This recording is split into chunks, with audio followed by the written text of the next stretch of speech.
জাদুটোনা কিভাবে নষ্ট করবেন। অনেক সময় আমাদেরকে ব্ল্যাক ম্যাজিক করা হয়, জাদুটোনা করা হয়।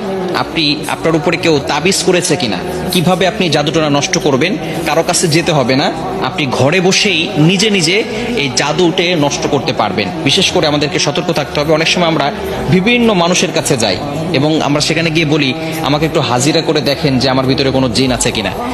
তারা তো ঠিকই, যদি জিন নাও থাকে আপনার উপরে জিন একটা চালান করে দিবে, এরপরে আপনার কাছ থেকে বারবার এই জিনের মাধ্যমে ডিস্টার্ব করিয়ে আপনার কাছ থেকে টাকা খাবে। এজন্য আপনি কারো কাছে যাবেন না, নিজে ঘরে বসেই আপনি আপনার জাদুটোনা দূর করতে পারবেন, জাদুটাকে নষ্ট করে দিতে পারবেন।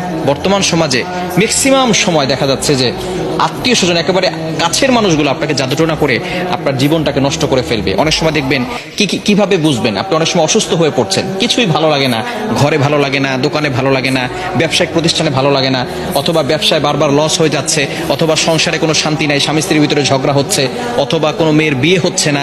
এই ধরনের কারণগুলো হচ্ছে ব্ল্যাক ম্যাজিক করা, জাদুটোনা করা।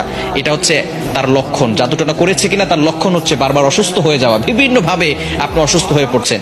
মেয়েটার বিয়ে হচ্ছে না, বারবার পাত্র আসে, দেখে সবকিছু ঠিকঠাক থাকে, যেদিন বিয়ে ডেট দিবে তার কিছুদিন আগে বলে বিয়ে করবো না। এরকম অনেকে হয়, অনেকে আমাদের কাছে ফোন দিয়ে বলে।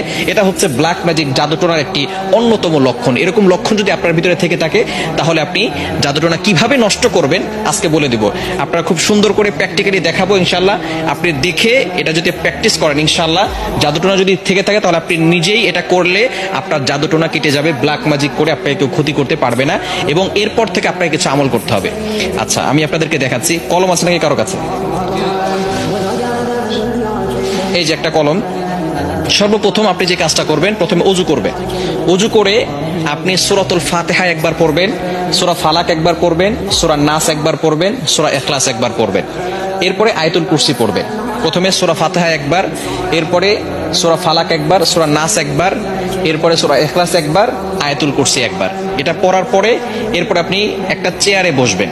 ওযু অবস্থায়, পবিত্র অবস্থায় চেয়ারে বসবেন। মনে রাখবেন, কোরআনের ভিতরে আল্লাহ তাআলা শিফা দিয়েছেন। আল্লাহ তাআলা নিজেই বলে দিয়েছেন, 15 নম্বর পারা 9 নম্বর পৃষ্ঠা 2 নম্বর লাইন, সূরা বানী ইসরাঈলের 82 নম্বর আয়াতে আল্লাহ তাআলা বলছেন, ওয়া নুনাজ্জিলু মিনাল কুরআন মা হুয়া শিফাউ ওয়া রাহমাতুল লিল মুমিনিন। আমি আল্লাহ তাআলা মুমিনদের জন্য কোরআনটা শিফা স্বরূপ নাজিল করে দিয়েছি।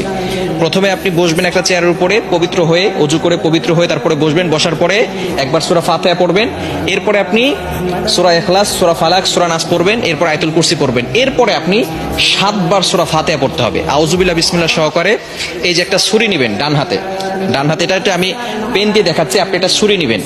ডান হাতে একটা ছুরি নিয়ে আপনি মাথার উপরে রাখবেন, এভাবে রেখে আউযুবিল্লাহ বিসমিল্লাহ সহকারে সূরা ফাতিহা পড়বেন। পড়ে আপনি ছুরিতে ফু দিবেন। ছুরিতে ফু দেওয়ার পরে এরপরে ছুরিটা শরীরের সাথে টাচ করবেন না। টাচ না করে আপনি একেবারে সোজা কপাল থেকে নাক বরাবর, বুক বরাবর 2 পায়ের মাঝখানে রাখবেন। আপনি বসে আছেন, বসে থাকার পরে আপনি একটা ছুরি হাতে নেবেন। প্রথমে পবিত্র হলেন, সূরা ফাতিহা পড়লেন, ইখলাস পড়লেন, ফালাক পড়লেন, নাস পড়লেন, আয়াতুল কুরসি পড়লেন। এরপরে ছুরিটাকে আউযুবিল্লাহ বিসমিল্লাহ সহকারে সূরা ফাতিহা পড়ে ছুরিতে ফু দিবেন। ফু দিয়ে এরপরে ছুরিটা এভাবে নেবেন, সোজা, টাচ করবেন না, শরীরের সাথে টাচ না করে সোজা আপনি নিজে 2 পায়ের মাঝখানে রাখবেন। বুঝা গেছে? এভাবে একবার করলেন। আবারও আউযুবিল্লাহ বিসমিল্লাহ সহকারে সূরা ফাতিহা পড়বেন, শুধু সূরা ফাতিহা পড়ে ছুরিতে ফু দিবেন। ফু দিয়ে আপনি এটাকে সোজা নিয়ে যাবেন ইনশাআল্লাহ।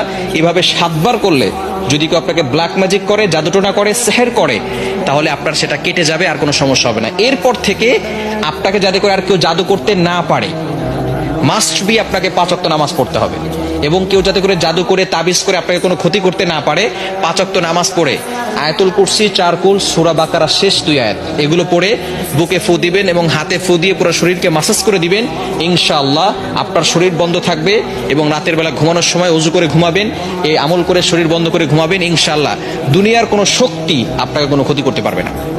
আল্লাহ তাআলা আপনাকে প্রটেক্ট করবেন, আল্লাহ তাআলা আপনাকে হেফাজত করবেন। দুনিয়ার দুষ্ট জিন বলেন, মানুষ শয়তান বলেন, জিন শয়তান বলেন, সকল ধরনের দুষ্টমি থেকে এবং দুষ্ট জিন থেকে আল্লাহ তাআলা আপনাকে হেফাজত করবেন। আল্লাহ তাআলা আমাদের সকলকে এটা সুন্দরভাবে বুঝে আমল করার তৌফিক দান করেন।